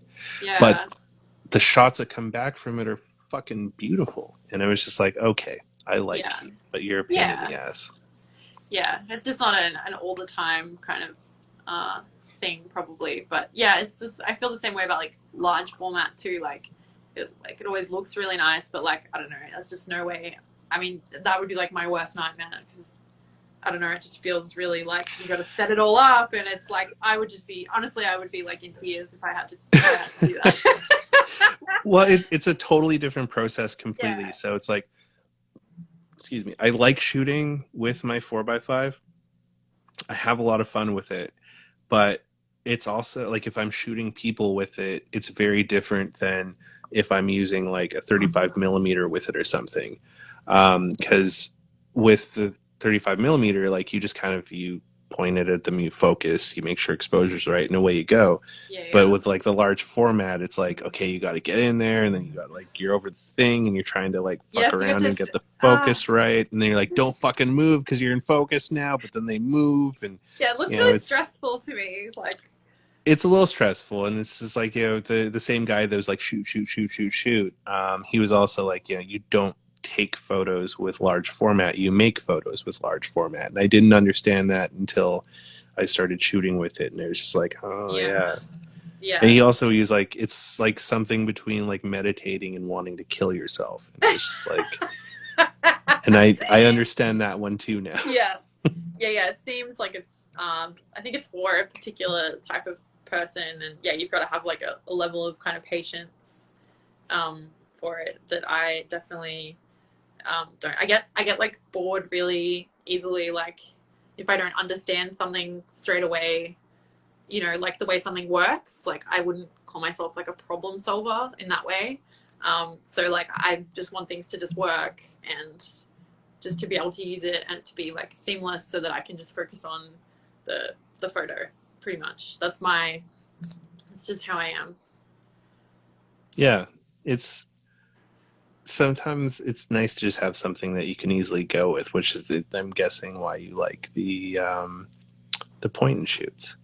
Yeah, definitely. Yeah, that's definitely um my vibe for sure. Like something you can just like chuck in your bag and have it with you all the time, and yeah, it's just easy and like feels just feels right for me. And I've spent a lot of time trying, when you're like trying to like something else, or because you want to be like someone you've seen, or you think that that's how you have to be as a photographer. So I did that for a long time, but like I wasn't happy doing it. So, and I think part of getting older is that you just kind of don't care anymore about what people think, and you do what you want to do. I don't know. Yeah, it is something that kind of happens as you get older. You just kind of tend to do more what you want to do, and you just give a shit less about like, the other Yeah, stuff that goes on. Like, yeah, I find that not only in photography, but like in most facets of my life now. Like, I'm 40 next week, and I just really sincerely don't give as much of a shit as I did even when I was in my 30s, where it was just like I was always like worried about, like, yeah. am I gonna fit in? Is this gonna be? And now I'm just like, whatever, fuck you, to stay out of my Yeah, lane. yeah, totally. Yeah, I think about like now when I was, like 20 or something like that, and I'd be worried like being like exposed for not knowing something about photography or whatever, or just worried that like you're not going to fit in, or people aren't going to like you. And yeah, I think as you get older you're just like, oh fuck it, it doesn't really matter, which is good, because then I feel like then you're doing what you want to do, and like good stuff will happen. Like if you're trying to force something, it's not going to be good. Absolutely. Well, and the thing is, like, when you look at your work, like, it's beautiful. So it's just like, you don't need to know all the technical shit behind it, because like you're making beautiful things as it is with what you know, and that's enough. That's all you need. Like, Yeah, you oh know, thank you. if Yeah, anyone wants to, like, be like, well, blah blah blah technical detail here, insert mansplaining there, um, but then you look at like their profile, and it's either they don't have any photos, or it's kind of just like boring shit. It's just like, shut up. Did you make something that was as nice as that? No, then why are you criticizing? yeah, definitely. Yeah, you do get that. Like, I mean, I feel pretty lucky on YouTube. I haven't had any like really awful comments or anything, but I've definitely run into that like a little bit. And I always sort of kill it with kindness normally, because I don't want to get involved in some kind of rage back and forth online with anyone. You know what I mean? Like, I'm just like, oh, I don't have time for that. But yeah, it's funny how some people get so caught up. I can't remember what video it was, but he was like a Nikon FE, and I said that it was similar to like a Nickelback that I had, or something like that. I don't know. I meant like it felt the same, and then they were like, no, that's incorrect. And then just like this whole paragraph about, and it was so weird to me that that's what they focused on, because like the video was me like sharing like the roll of film that I'd shot with this camera, and it was meant to be about the photos. So it was like odd to me that that person would like pick up like on that one thing and just be thinking about that. So, and I just sort of like didn't let it bother me, because I was like, okay, cool, thank you for like letting me know that. Well, there's no worse wrath than a photo bro scorn. Like, yeah. Yeah, that's true. But like overall, people are really like people are pretty good. I've even had people that have been kind of not like rude, but said something and I've been like, and then now like they're people that comment and they're really nice and like we talk. So I think you can turn people around, or always like I try to give people the benefit of the doubt, or like let them know that, you know, like maybe that would be offensive to someone, and like explain it to them rather than just like meeting it with more aggression. You know what I mean? Like, Yeah. because then if you do that and then they're still a dick, then I'm like, well, you're obviously just a dick. So, you know, but give you a chance to kind of understand it from my like perspective, and how damaging that can be to like call someone out. Like I think in a really early video I said by accident, I said 35 millimeter and then I said 120 millimeter, which isn't correct. And like I knew that, but I just was like, you know, like I was nervous and I don't know, heaps of things had gone wrong in the video that we were filming and I was super stressed out, and you know, we only had like 20 minutes before we had to pick up our son, so I was like, had to get it done. And you know, and I said that, and then like it went out into the world, and then someone was all like, that's not correct, and did the whole like, you know, big explanation of why, which is fine, but like I was like, that could have made me maybe stop if I was really sensitive. Like could have made me like decide to not keep going, because I was like, oh my god, you know, like social suicide, like I have to just hide myself away now that I've said like the wrong thing. Because I did feel like that when I was like younger, definitely. And I think that's another reason why like women sometimes don't feel like as nurtured in this space, or think like they don't just jump on YouTube and start a YouTube channel the same way guys do, because maybe they're worried that that is going to happen to them. Do you know what I mean? Yeah. Like, I mean, I don't know if that's true. It's just like an observation, I think. I don't think it's a far observation though. Like it does kind of make sense. And on the 120 millimeter thing, I join you in that club because for fucking years I was hashtagging 120 mm on my medium format pictures, like for fucking years. And it wasn't until my business partner Becca was just like, it's just 120 film. And I'm like, what? She's like, there's no millimeter. And I'm like, fuck you. Yeah, I know. Well, that makes me feel a lot better. But I think people get like, yeah, I'm terrible. I feel like I could make a YouTube video out of all the wrong things that I've said. Yeah, that would probably be really funny. But yeah, I just don't think those things matter in terms of, I mean, if you are putting yourself out there as a really like technical person who knows everything, and that's like the whole point of your channel, and then you're like saying all these things wrong, then it would matter. But if like I'm not putting myself out there like that, like I'm just, this is what I'm doing and I'm having fun and I'm showing you my photos, and it's more about like, you know, it's more about that and like the creative side. So I don't really think it matters. Like knowing that it's 120 and not 120 millimeter doesn't change my photography. Like, do you know what I mean? Yeah, 100%. And like JR made a point here where it's like, only shoot what you like and what feels right for you, and don't care what anyone else says. And like, you know, he's 100% right on that. Definitely. Yeah. And then Clayton Sharp Photo says, anyone who looks at your photos and only asks what camera or lens you used isn't really interested in your art. P.S. 120 millimeter film is awesome. Thanks, Clayton. We're gonna bring it back. We're gonna bring back like 120 millimeter. And then JP says, you should do a video like that. Gatekeeper be like. Yeah. We have, my partner and I have talked about doing some kind of like some videos like that. But yeah, maybe we'll plan one out. Well, and like I'm glad that there's like ambassadors out there like you that are trying to make this more welcoming, because I do find that like there is a lot of gatekeeping kind of stuff, and a lot of like, I don't know, like borderline misinformation, disinformation that goes out there. Like I used to spend a lot of time on Clubhouse, and I kind of dug Clubhouse, and then I don't know, like there's still a few channels that I like jumping in on, and there's like some people that I dig from Clubhouse, you know, Jamie being one of them. Jamie Maldonado? Yes, he's in here. He wants 120 millimeter like film too. Thank you.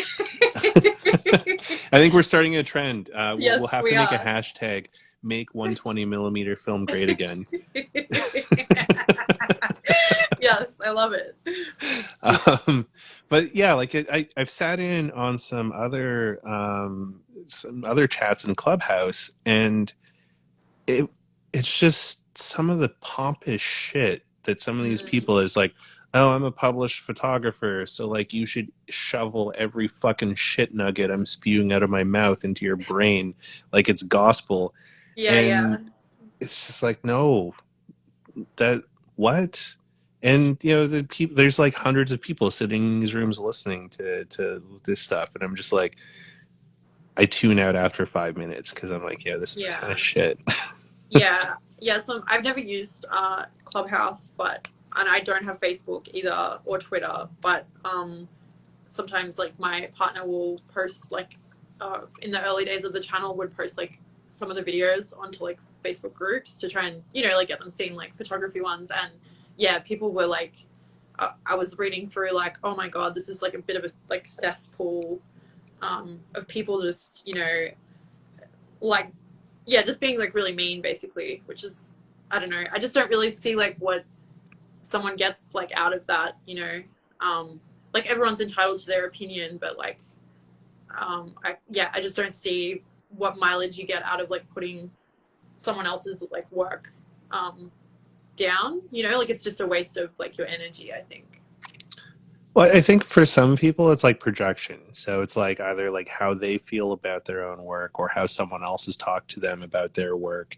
And then they just like lash out when they see someone's work who they actually think is really great, but then they're like, oh, I don't want to admit that I think it's great or something. So it's Yeah, like, I'm going to try and knock them down and show them, like, and try and get themselves a little bit of a dopamine hit in the process. yeah, it's like they're trying to knock someone down to like get like higher. Yeah, and I think like when people are successful too, um like then it just opens it up even more, like the kind of like the bigger you get, like what I was saying about like the bigger channels on YouTube like keep getting like recommended over other things, but at the same time like that's kind of how like YouTube works. Like they're gonna like want you to like they're gonna show you the thing that's had like so many views, like that's like part of the Yeah. like, algorithm, so it's not all that person's like fault. Like there's lots of elements at play there.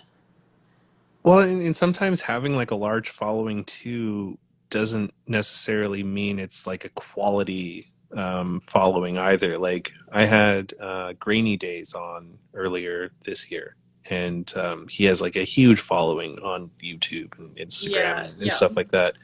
And the fucking comments section for his episode was kind of ruthless because it wasn't Really? really like, well, yeah, because there's just like all these like, it was just like just very crude.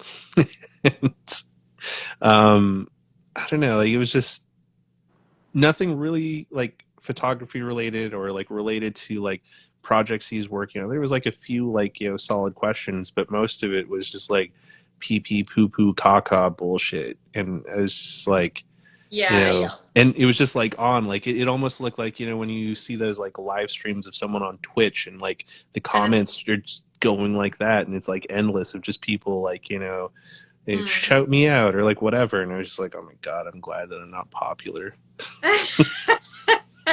Yeah, I know what you mean. And I think also with particularly with like YouTube photographers, I don't want to call it that because it's not like that, but that's kind of space. I think it becomes sometimes more about like the person, like their personality, or like them as a personality, than about like their work and their photography. Do you know what I mean? Yeah.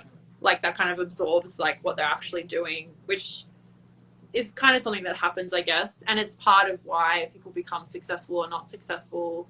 Like people obviously respond to Jason's like sense of humor and like his dog and like all the other things he's got going on, as well as his photography and how he puts the videos like together. So I think Yeah. it like the YouTube sort of world isn't just based on like your photography and how good your photography is. Like there's a lot of other things because you're kind of wearing a lot of hats trying to make a video.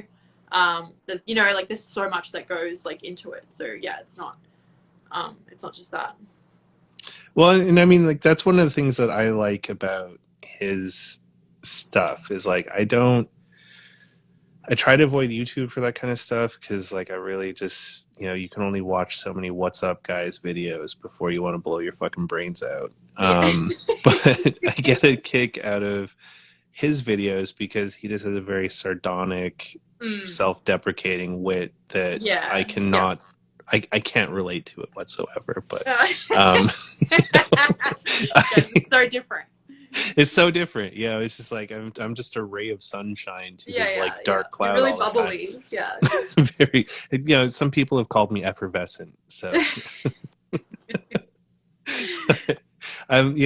that was what like that's why I wanted to get him on because like I liked his style and like his photography was good, but also just his humor. Yeah, definitely. Yeah, And it's kind of Baxter's pretty cute. refreshing.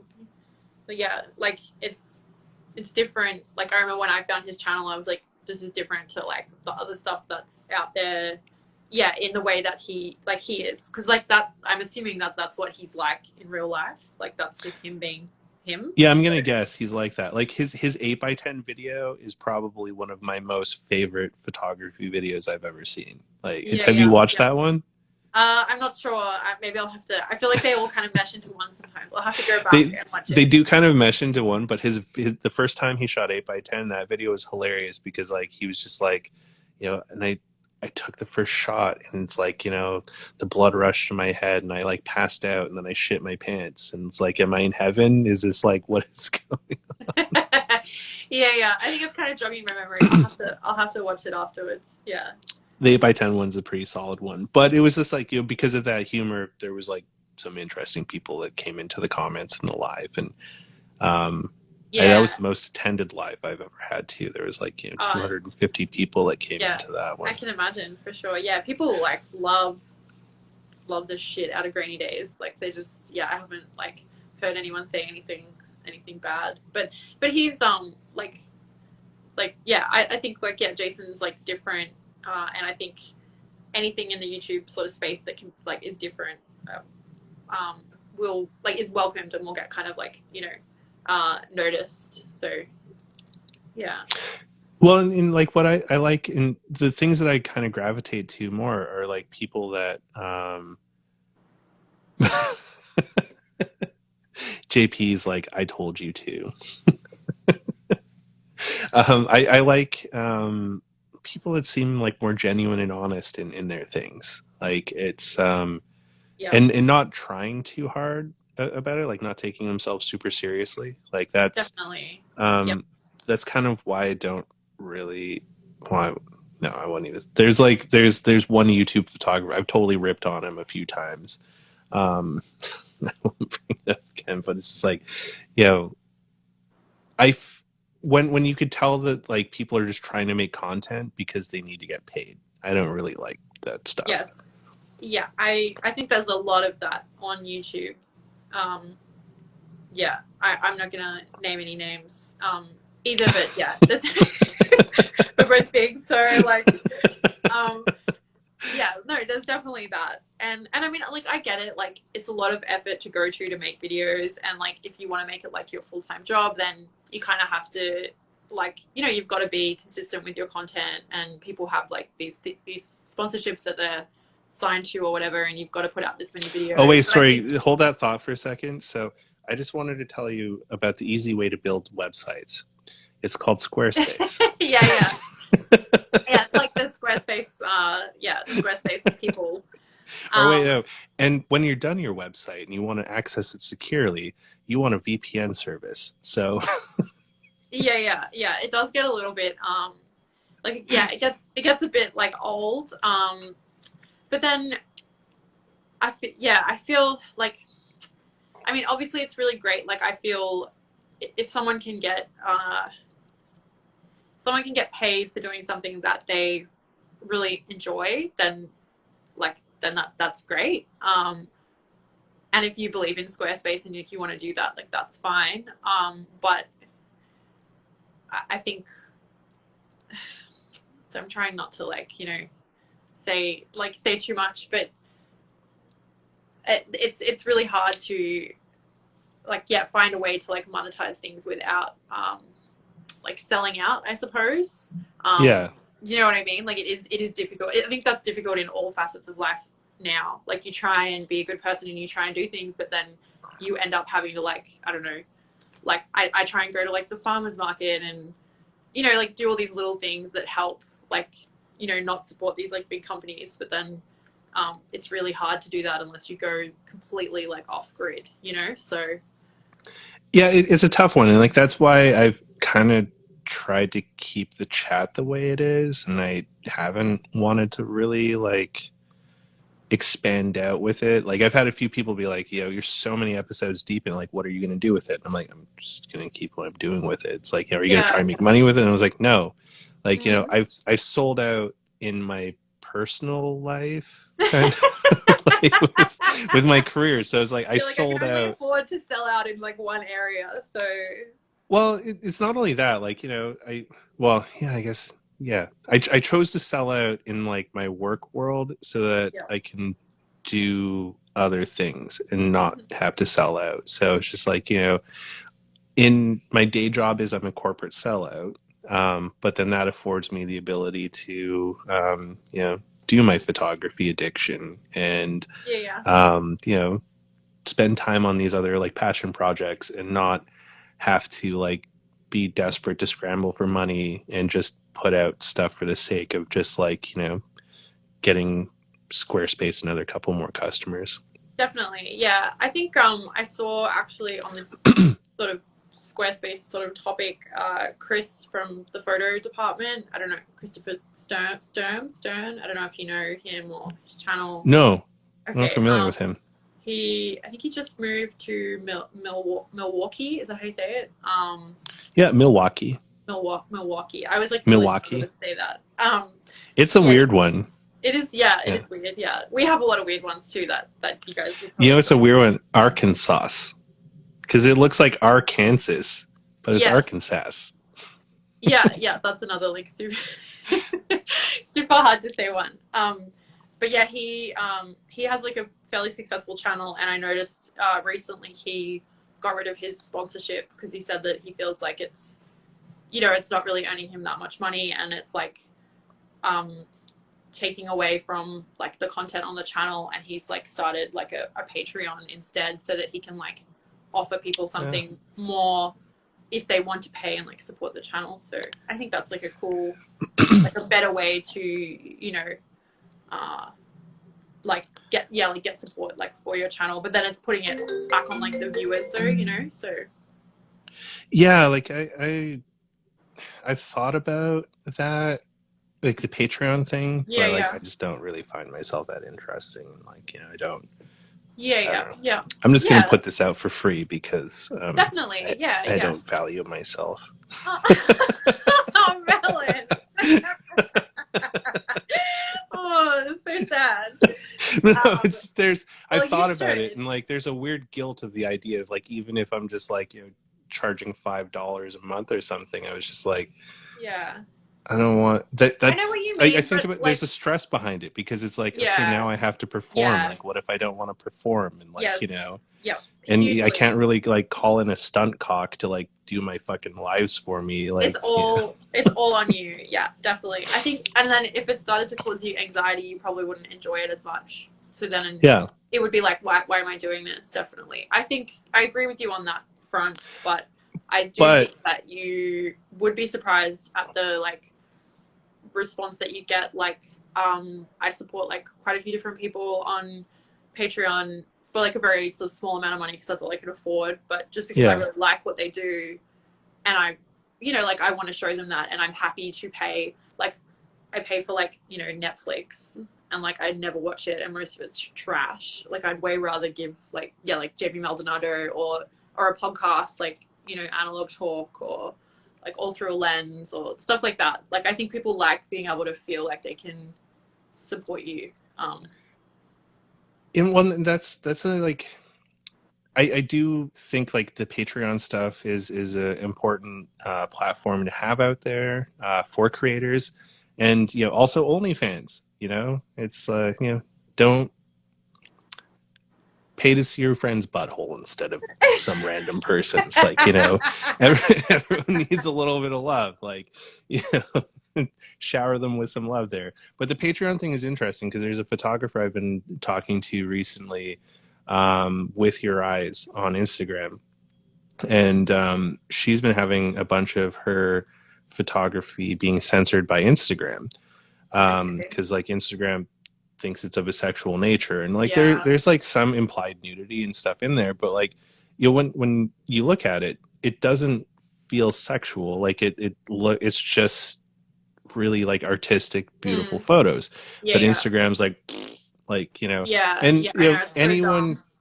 like, I can't imagine someone wanting to like try and get off to any of these photos because they're beautiful images, but they're not like that kind of like Yeah, yeah, yep, thing.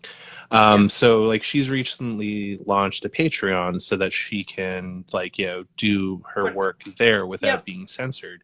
Yeah, yeah. And I feel like that's probably going to be a growing trend where like more and more of these artistic photographers are going to end up having to go to something like a Patreon to really share their like their core work, because Yep. the censorship on Instagram is getting to be a little bit ruthless. Like it's Yeah, kind of crazy. yeah, yeah, yeah. I had an issue because I used to, when I lived in Melbourne, I used to do a lot of like portraiture really badly, and I did a lot of like that's just not something I'm good at, but I just kept doing it because I like wanted to be good at it. And I used to do a lot of like curated kind of shoots. Like I'd recreate like movies, like a character from a movie, and I'd get one of my friends like and I'd style the whole thing and try it. It was very like it was like bad, like badly done, or like kind of really amateur, but it was really fun. And yeah, a lot of that would like maybe include like nudity or whatever, but it was like very artistic and clearly Mm-hmm. like referential to a film or an album cover or like something like that. And I would just have such a hard time like on Instagram, because then you have to like censor stuff out, and then it just makes your photo look like shit. It's also It annoying that I does. have to like go and do that, like because like my nipple is different to like your nipple, like Apparently, yeah, like I just, yeah. or when I was pregnant, my partner took a lot of really nice photos of me on film, but then like and I posted some of them on Instagram, and like obviously I'm not wanting to post all of them, but something like that, it's like even if you go to do that, it's like, oh well, I can't put that up because like you can see a boob, but like I'm pregnant, you know what I mean? It's like what you're saying But oh about my that, god, like it's a boob. Holy like shit. it's like it's so not of that nature. But then Yeah. there's like other things that you can see on Instagram that are like way more damaging, or just in general like life. It seems like sex is still so like taboo, and everyone's like really scared of it, and it seems so backwards to me. Like I just It does seem really backwards, and it's like kind of a weird thing because nudity doesn't necessarily mean pornographic. no. Like, it's and then like it's a very weird thing, and just like people, a lot of people still get uncomfortable with like with sexualization of things, or I don't know. I blame the puritanical underpinnings of like North American society. Like that's just there shouldn't be anything wrong with people being able to share that kind of stuff, and like there's literally no difference between a male nipple and a female nipple other than the fact that some dudes are just flat and other dudes got boobs. Yeah, But yeah. it's all the It's same stuff. yeah, it's really ridiculous. Or like I have a lot of like photo books that I'd like to share on YouTube. Um but I'm like, oh, like because like Ren Hang, like I have a really cool like Ren Hang book, and that's got like a lot of nudity in it. But he always said like I don't see it in a sexual way. Like I just see like people naked. That's like their like true form, because that's Yeah. how and that's so true. Like I don't want to keep talking about having a baby, but like when you have a baby, like everything is just all out there for everyone to see. The the whole time, and like Yeah. the whole time you're with that like newborn baby, it's all about that, and like your whole body is there to like, you know, like Sorry, I'm not no, no, no, laughing no, at your I see pregnancy moves. the moves. Yeah, yeah. You guys can show your moves, but we can't like, yeah. But yeah, like Some people shouldn't, though. It's just, you know, it's not everyone wants to see that. no.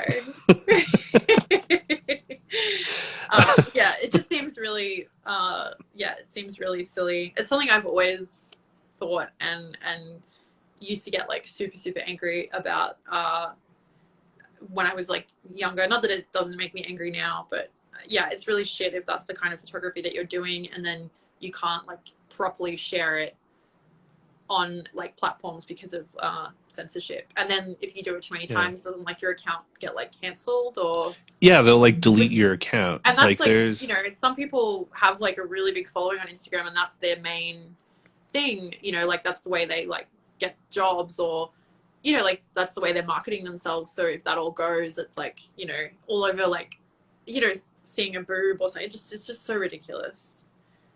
Well, yeah, there's another creator I know. Like, I think she's over on your side of the world too, Eli Sky. Okay.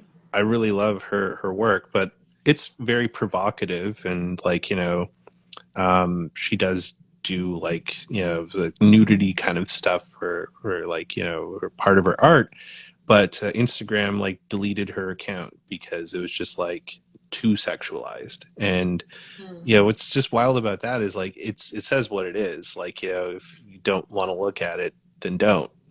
Like but it's just people complain and like it's fucking stupid. And then Yeah. JR Photo here made a comment.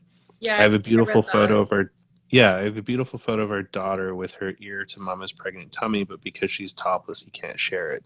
Yeah, that's pretty much exactly what I was like referring to. Like, you know, you've captured this like the most intimate moment that's probably like, you know, the most important photo like of your life, and like that would get taken down because of that.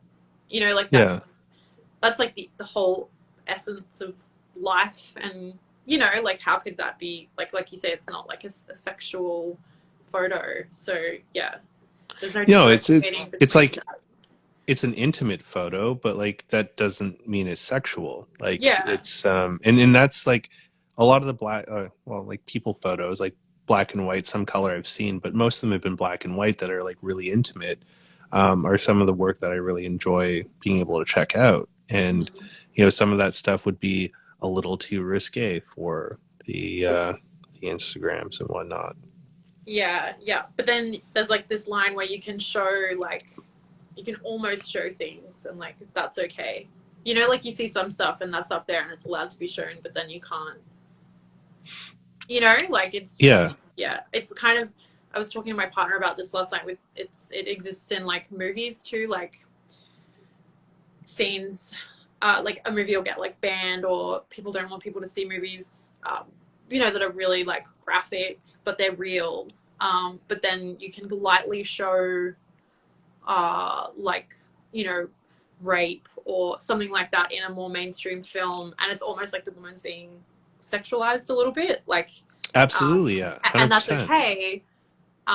But then people are like, oh my god, I can't believe you'd watch like a movie like Irreversible or something like that. I can't think of any other examples right now, but you know, where they're really brutal, but like that's what it would actually be like, and it should make you feel really sick and awful, and it's actually showing you how that person feels in that moment rather than the Hollywood kind of like that shit really annoys me. Like the girl with the dragon tattoo. That Mm. one. Like Yeah, I haven't seen that in a long time, but yeah. that movie, yeah. Yeah, it There was happens a in couple scenes there that I was like, holy shit. yeah, for sure. But I felt like that was a much more honest depiction of stuff But that's what I versus like mean. when they Yeah, sexualize that kind of stuff, and it's just like all that does is like perpetuate rape culture and make like definitely. bad male behavior okay and Yeah, justified, and yeah, it shouldn't be like yeah, that. That's stuff that needs to just fucking stop. yeah, yeah. I have a real issue with that, and I think that exists in the same space as the whole censorship issue on um, Instagram too. Like it's Yeah, like I think they're all related in a way, yeah, for sure. definitely. Yeah, for sure. We've gone Yeah. way off topic here. But that's how the chat works. Photography. We kind of just go all over the place with the chat, and it kind of, it gets interesting. Sometimes it gets dark, sometimes it's light, sometimes we go deep. We kind of go all over the You place. go all yeah, it's like life. Yeah. Yeah, Yeah. exactly. It's like just a small microcosm of our daily lives recorded on Instagram. Yeah, yeah. I really appreciate you hanging out with me. It's been a lot of fun talking with you. Yeah, it has been so fun.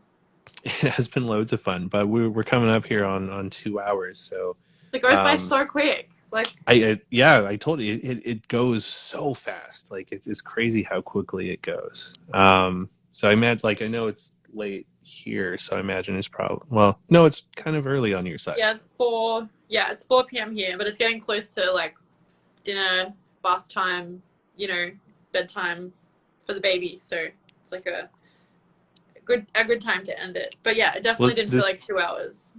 No, it didn't. Like that's where it kind of like it becomes a little misleading, because all of a sudden you're just like, oh, it's been 2 hours. It doesn't feel like that because it's just having so much fun talking about all the things. But I appreciate you hanging out with me and chatting. It was really a lot of fun, and I can't wait to see your book and your future work. I've subscribed to your YouTube channel. I'm going to be checking out more of that. Yeah, sorry I didn't do that earlier. You don't have to if it's not your thing. Like, I know not everyone is like a YouTube film photography person. I just, obviously it's interesting to me because I'm on there and I really like to, I don't know, I like to watch things. So yeah, put it on. No, I'll definitely check out your stuff. Like, I should have done it before, but no, terrible with like the research stuffs. But yeah, like, thank you for hanging out with me, and thank you to everyone that tuned in and hung out with us. JP, thank you for hanging out the whole time. You're the real MVP. And next week is going to be another first for the chat. Yeah. Next week, I'm going to be doing an in-person chat in my friend Henry's studio, because he's like 80. This is Henry. Okay. Oh yeah. So that's in his old dark room. There's a better photo of Henry there, just kind of on his own. Yeah. He's a very interesting old school Vancouver photographer that used to be homies with Fred Herzog back in the day. Oh, wow. With Robert Frank. And he's not on Instagram. Oh. So to do the live with him, I'm going to be recording from his studio. So it's going to be the very first in-person photography chat. And he also takes a lot of pictures of big things. He started this thing called Gianthropology, which was the research of large things. So he takes big photos. Yeah. And he wanted to be able to like hold up his photos to show people stuff. So it should be kind of fun. So yeah, that sounds awesome. If you wanted to check him out, you could Google Henry Robideau. It's HenryRobideau. He's a really interesting photographer, a very funny guy. He also has some like little videos that him and his son made that are really cool. And I'm excited to chat it out with him in person. And maybe that'll be the first of many in-person lives to come in the future. That'd be really cool to be able to, that's like a different vibe if you can actually, like sit with someone and like see them, and that'll be awesome. Yeah, I hope it'll work out. And so you'll kill it. You're very like chill, so you know like I get really nervous. I was like super nervous, and I felt like at ease. So keep doing your thing. I'm glad you felt at ease. Well, and you keep doing your thing too. You're doing great things. Thank you. Yeah. Well, stay safe out there, and I hope dinner goes well tonight. And we'll definitely talk soon. Yeah, for sure. Yeah, you take care as well, Melon. Thank you so much for having me on. I really appreciate it. Of course. And thank you, everyone. I'll see you guys next week. Have a good weekend, and definitely wash your hands, stay safe, don't cough on people, all that kind of stuff. Yeah. Yes, definitely don't cough on anyone. All right. Take care, Lucy. You too. Bye. Bye. Bye bye.